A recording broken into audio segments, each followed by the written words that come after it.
네, 시장이 막 오르고 상승 종목 수가 압도적으로 많을 때야 투자자들이 내가 잘해서 그런 거지라고 생각하는데 지금처럼 또 이제 장이 흔들리고 그러면 전문가들의 또 생각이 궁금하고 전망이 궁금합니다. 내년에 대한 기대감도 있고요. 시장의 트렌드 분석하고 사이클 분석하고 전략 세우는 메가 사이클. 오늘은 대신증권 FICC 리서치 이경민 부장님 모셨습니다. 어서 오십시오. 네, 안녕하십니까. 그러니까요. 시장이 편안하게 가진 않고요. 항상 이제 흔드는 국면인데 오늘 이야기할 첫 번째 주제부터 확인을 하겠습니다. 아무래도 이제 AI와 관련된 이 버블 논란들이 계속해서 나타나는 거고 간밤에는 또 이제 오라클의 투자 지원에 관한 얘기가 나오면서 또 한 차례 다시 이런 얘기가 나왔는데요. 그래서 내년을 보게 되면 AI나 AI 위주는 어떻게 해야 되는 걸까? 흔들리는 게 지금이 기회일까요? 저희는 흔들리면 기회다라고 생각하고 있습니다. 네. 버블을 왜 겁낼까요? 버블이 터질까봐 그렇죠. 겁을 내는 거죠. 근데 지금 당장 버블이 터질 것인가? 그렇진 않다라고 생각합니다. 최근 나스닥 12개월 선행 PER 본다 하더라도 고점이 낮아지고 있거든요. 무슨 말이냐면 주가는 많이 올랐지만 실적에 기반한 주가 상승이다 보니까 PER이란 밸류에이션은 오히려 좀 안정적이다라고 보시면 될 것 같아요. 그래서 저희가 생각하기에는 AI 버블은 아직 아니고 만에 하나 버블이라 하더라도 여러 가지 지표들을 봤을 때 붕괴 가능성은 굉장히 낮다라고 생각합니다. AI 버블이 터지려면 지금 문제가 되고 있는 논란이 되고 있는 종목들의 뭐 도산을 한다거나 재무적으로 문제가 크게 발생해야 되는데 실적이 내년 2028년까지 이익 개선이 유효하고 그리고 금리 인하 사이클이 여전히 남아있다라고 본다면 그런 위험은 굉장히 낮다라고 생각하고 있습니다. 다만 그동안의 투자 패러다임이 좀 바뀌는 건 맞다라고 생각합니다. 무슨 말씀을 드리냐면 그동안에는 투자 많이 한다라고 하면 무조건 다 같이 올라갔거든요. 그런데 이제는 좀 더 꼼꼼히 수익성을 따지고 재무적으로 따진다라는 거죠. 그런 흐름들을 감안해 봤을 때 현재 시점에서는 AI 버블이 붕괴되고 또는 AI가 이제 상승세가 꺾여서 조심해야 될 때가 아니라 옥석가리기를 할 때다라는 말씀을 드릴 수 있을 것 같습니다. 그러니까요. AI에 대한 투자 자체나 메가 트렌드에서의 의심은 없는데 돈은 언제 버는 거지? 네, 맞습니다. 여기에 대한 의구심인데 그렇게 보면 사실 반도체는 관련해서 돈을 벌고 있는 거잖아요. 네, 그렇죠? 맞습니다. 그리고 이제 마이크론의 실적 발표가 있었는데 마이크론 실적에서 추정하는 이후 또 내년에 반도체 전망 좀 해주세요. 일단은 마이크론이 저번 분기 실적 서프라이즈가 나온 것도 중요한데 가이던스가 어마무시합니다. 가이던스가 당초에 많은 애널리스트들이 생각했던 2분기, 다음 분기 매출액 전망은 143억 8천만 달러였거든요. 근데 네. 지금 지금 183억 달러에서 네. 191억 달러. EPS는 더 놀랍죠. 4.71달러로 예상을 했었는데 8.22에서 8.62. 여기서 주목할 부분은 지난 분기에 영업이익률이 한 25% 됐었거든요. 이번에는 30% 정도 될 거야 라고 예상했는데 35%가 나왔고 다음 분기에는 40%까지 나올 수 있다는 전망이 들어오고 있어서 지금 논란이 되고 있는 수익성 이 부분들에 있어서도 마이크론, 반도체, 이 사이클에서는 굉장히 탄탄하다라는 것들을 굉장히 보여주고 있다고 생각하고 있습니다.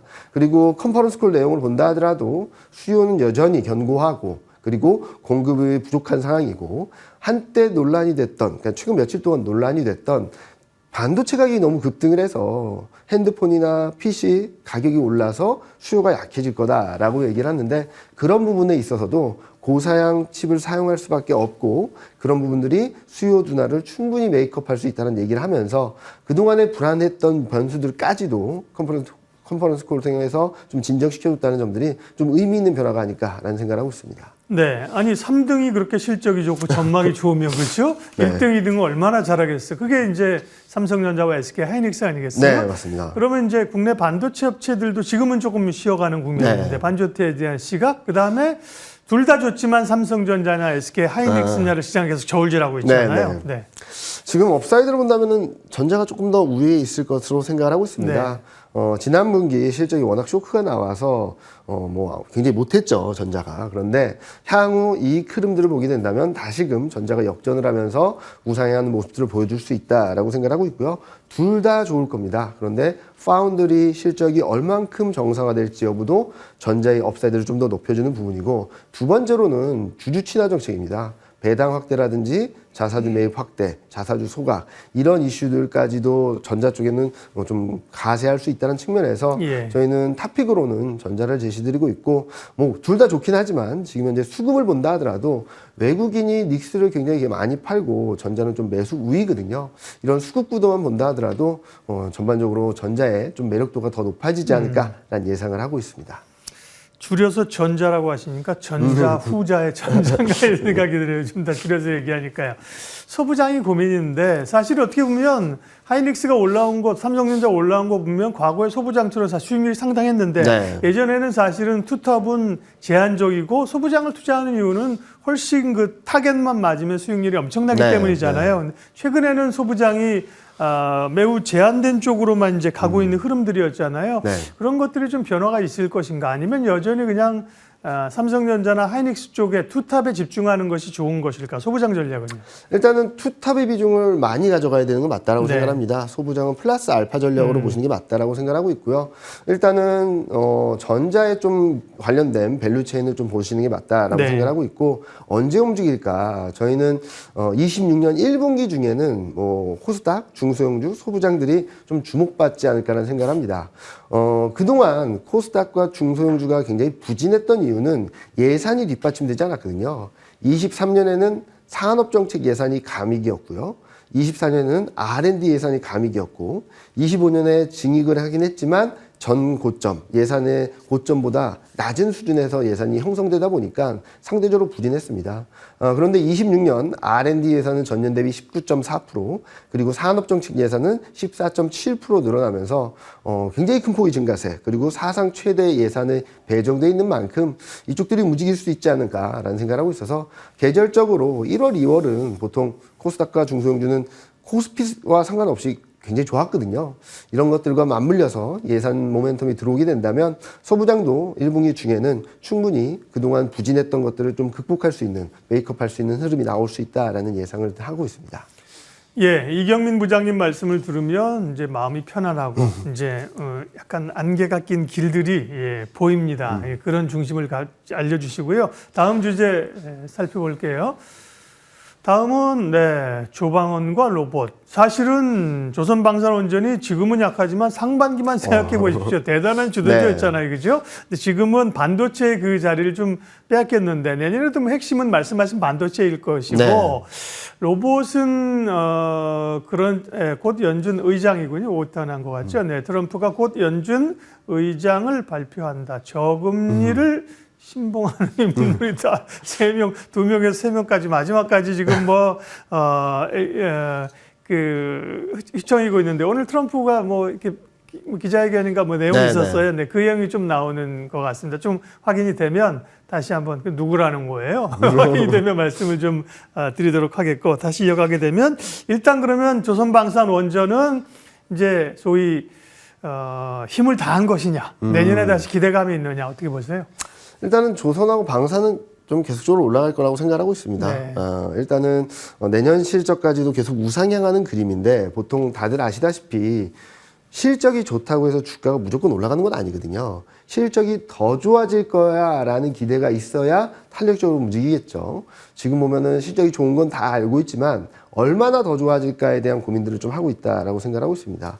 특히 조선하고 방사는 수주 산업이다 보니까 수주가 얼만큼 더 들어올지가 좀 관건이라 보고 있는데 그런 측면에서 본다면 조선보다는 방산이 조금 더 매력적이지 않을까라는 생각을 하고 있고요. 그리고 원전 같은 경우는 아직까지 SMR이라든지 이런 것들에 대한 계획은 있지만 실질적으로 수주를 받거나 건설이 들어간 거는 별로 거의 없거든요. 이런 것들을 봤을 때 이런 실질적인 수주 모멘텀이 들어와야지 움직일 수 있다고 생각하고 있어서 방산, 조선, 원전 순으로 좀 관심 있게 바라보시면 좋겠다라고 생각하고 있고 탄력적인 흐름들은 좀 많이 둔화될 수 있다고 생각합니다. 코스피보다 못하지는 않겠지만 그래도 그동안 코스피를 압도적으로 코스피 대비 압도적으로 우위를 보였던 흐름들은 조금 식었다 정도로 보시면 좋을 것 같습니다. 부장님이나 저나 뭐 시장에서 오래 있어서 알지만 소위 주도주의 생로병사가 있잖아요. 생로병사 그렇죠. 네. 기대감을 가지고 실적이 뒷받침되고 엄청난 성과를 낸 다음에 또 좀 다른 주도주에게 자리를 좀 내주는 네. 거죠. 그런 지금 반도체가 이제 주도주로 떠오른 거고요. 조방원의 우선순위를 정해주셨고 그렇게 보면 로봇은 이제 주도주군에 올 수 있는 사실은 올해 기억하시겠지만 올해 연초에 로봇이 반짝했다가 네. 사실 좀 갈 길을 잃었어요. 네. 근데 다시 이제 AI 모멘텀과 이제 피지컬 AI 맞습니다. 그죠? 맞습니다. 내년 연초에 또 이제 뭐 박람회 이런 것들로 하면 네, 로봇의 주도 섹터로서의 가능성은 어떻게 보십니까? CES가 좀 중요하지 않을까라는 그치, 생각합니다. 예. 거기서 로봇에 대한 테마가 얼만큼 부각될 수 있을지 좀 봐야 될 것 같은데요. 로봇주들 계속적으로 움직일 수 있다라고 생각하고 있습니다. 그리고 이게 짧게 움직인다기보다는 좀 긴 호흡으로 봐도 충분히 매력적이다라고 생각하고 있는데요. 물론 뭐 실적이 뒷받침되는 것들을 봐야 되겠죠. 앞서 말씀드렸듯이 전자닉스, 그러니까 반도체가 급등을 한 것도 실적이 뒷받침되고 실적 전망이 레벨업되면서 움직였던 거고요.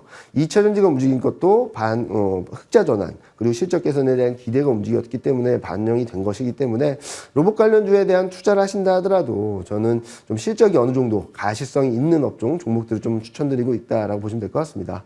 로봇주는 단순한 일시적인 테마라기보다는 큰 트렌드라고 생각합니다. 지금 스마트 팩토리까지도 연장선으로 보게 된다면 산업용 로봇이나 그리고 더 나아가서 가정용 로봇, 실생활에 활용할 수 있는 피지컬 AI로까지 확산될 수 있는 그런 큰 흐름의 중심에 있기 때문에 저희는 계속적으로 관심을 갖고 바라보자라는 말씀드리고 있습니다. 그런 점에서 로봇 관련주와 로보틱스에 이제 자동차 회사나 현대차나 네. 현대차 밸류체인들이 붙은 거는 상당히 의미가 있죠. 네, 그죠? 맞습니다. 옛날에 로봇만 가지고 있으면 뭐 협동 로봇이나 무슨 네. 뭐 인간 의료 보조 이런 게 올랐다 빠졌는데 네. 지금은 이제 이 공정에 들어갈 수 있다. 그렇죠. 네. 그게 현대차하고 관련된 이제 부품 기업들이고 하잖아요. 현대차 네. 그룹은 거기다 이제 자율주행까지 날개를 달았는데 현대차 밸류체인들은 어떻게 보세요? 일단은 그 변화의 트리거는 젠슨왕이 제공했다라고 생각하고 있습니다. 예. 지난번 와가지고 26만 장의 GPU를 공급한다라고 했는데 공급한다는 기업 중에 하나가 현대차였죠. 그렇죠. 여기서 좀 의미가 있었다라고 생각하는데요.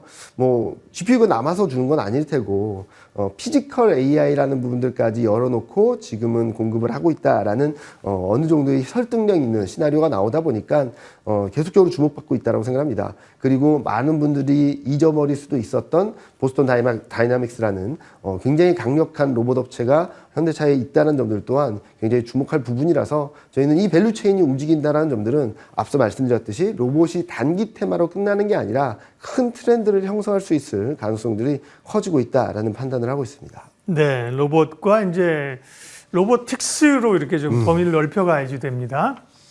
아까 얘기했던 트럼프 얘기 한번 정리하고 갈게요. 느닷없이 트럼프 자막이 떠가지고 뭔가 하실 텐데 트럼프 대통령이 오늘 기자회견 한다는 얘기가 있어. 무슨 얘기 할까? 뭐 아직 다 나온 건 아닌데 네. 아무래도 기자들이 질문을 하지 않았겠어요, 그죠? 네, 그렇죠. 예, 연준위 위원장은 어떻게 되느냐 그랬더니만 곧 발표할 것이다. 저금리를 신봉하는 임무를 할 것이다. 그거 사실 해시시잖아요, 그죠? 네, 근데 맞습니다. 뭐 또 언론에서 약간 딴 얘기하니까 다른 사람 면접 보고 이러면서 네. 왔다 갔다 하는 건데 이런 발언이면 뭐 해시지 될 가능성이 높고요. 뭐 이렇게 큰 얘기가 나온 것 같지는 않습니다. 아직까지는요. 예, 관련된 얘기 나오면 또 전해드릴게요. 예. 자, 다음 이경민 부장님과 또 나눌 세 번째 주제를 보면요. 내년 2026년에 네, 다음 주제 보여주세요. 코스피 5천 포인트는 네, 가능한 것인가? 처음에 5천 나올 때는 그냥 꿈의 숫자로 알았는데, 네, 그죠? 맞습니다. 뭐, 이제 막 6천이 나오고, 네. 대신에서도 제가 기억하고 있는 거는 5,300인가, 네, 5,300 네, 입니다. 제시를 하고 있어서, 네. 그런 상승의 근거는 뭔지 좀 알려주세요. 네. 일단은 12월 FMC에서 확인한 것처럼 네. 금리 인하 사이클은 지속된다라는 걸 시간으로 명확히 보여줬죠. 네. 그리고 어떤 문제가 생기게 된다면 유동성 공급을 할 수 있다는 것도 예상보다 빠른 시점에 단기 유동성 공급 조치를 단행함으로써 전반적으로 통화 정책이 완화적인 방향으로 간다라는 것을 다시 한번 확인했습니다. 네. 그리고 내년 2026년 11월 달을 보게 된다면 중간 선거가 있거든요, 미국. 그러면 트럼프는 경기 부양 정책을 좀 세게 밀어붙일 거거든요. 이 두 가지가 맞물리는 구간은 보통 폴리시 믹스라고 합니다. 재정 확대와 통화 정책 완화. 네. 그러면은 이 구간에서는 정책에 대한 기대가 지속되거나 더 강해지면 강해질수록 에셋 인플레이션, 자산 가치들이 많이 올라가게 되거든요. 잘 생각을 해보시면 10월 달에 가장 많이 말했던 것 중에 하나가 에브리싱 랠리라는 말이 있었습니다. 맞아요. 그때만 네. 하더라도 9월, 10월, 12월까지 세 번 연속 금리 인하할 거야 라는 기대가 커지면서 전체적인 자산이 움직였는데요. 물론 11월 달 들어서 12월에 금리 인하하냐 마냐, 12월 달에는 또 AI 버블에 대한 논란, 수익성 악화에 대한 논란이 커지면서 좀 조정이 지속되고는 있지만 전반적으로 통화정책 그리고 재정정책 방향성은 좀 우호적으로 흘러갈 것으로 생각하고 있습니다.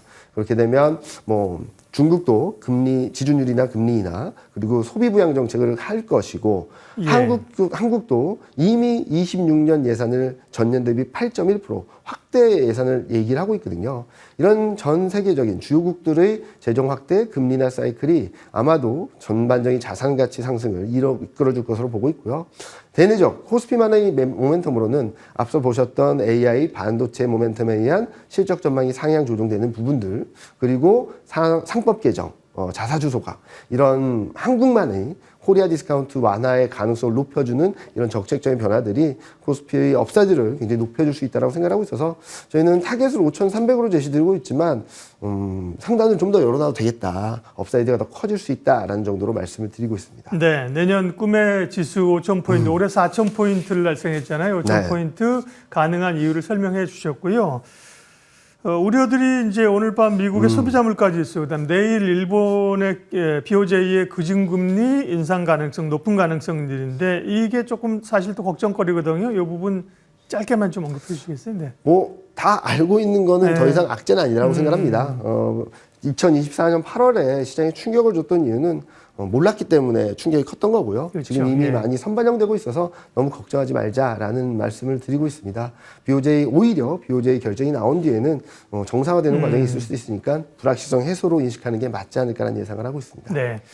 그러면 이제 투자자들은 지금의 이제 조정의 기간들을 이제 견디면서 가야 되는 건데요. 네. 이 기간을 거치고 나서 안개가 거치고 나서 갔을 때 어떤 주도주는 뭐 우리가 얘기 좀 했습니다만 이경민 부장님이 좋게 보시는 좀 꼭 담아야 갈 섹터 좀 얘기해 주십시오. 네. 일단은 투톱으로 말씀드리게 된다면 저는 9월, 10월 급등세가 2026년 상반기 예고편 같다는 생각을 하고 있거든요. 그래서 9월, 10월에 뭐가 제일 셌냐라고 본다면 반도체하고 2차 전지였고요. 네. 그리고 미국, 중국, 유럽 경기 회복에 대한 기대감이 들어오면은 수출주, 자동차, 조선 그리고 금리 인하 사이클이 지속됨에 따라서 지금 채권금리가 좀 하향 안정세를 보여주게 된다면 특히 한국 채금리가 좀 안정되게 된다면 인터넷하고 제약바이오가 좀 움직일 수 있다고 생각합니다. 즉 반도체하고 2차전지로 좀 중심을 잡으시고 플러스 알파 전략으로 자동차, 조선, 인터넷, 제약바이오 관심을 가져보신다면 내년 상반기까지는 충분히 수익을 낼 수 있는 포트폴리오가 되지 않을까라는 예상을 하고 있습니다. 말씀하신 것처럼 10월에 그런 에브리싱 랠리를 얘기했군요. 그 단어는 다 잊어먹었어요. 11월에 조정만, 11월에 큰 폭의 변동성 조정만 네. 생각이 있거든요. 네. 투자자들의 지평이 과거나 미래나 그렇게 짧을 수밖에 없습니다. 네, 그죠? 네, 여기만 보기 때문인데요. 조금 더 긴 흐름으로 연말 장세 또 내년 전망하면서 얘기 나눠봤습니다. 대신증권 FICC 리서치 이경민 부장님 오늘 함께해 주셨습니다. 고맙습니다. 네, 감사합니다.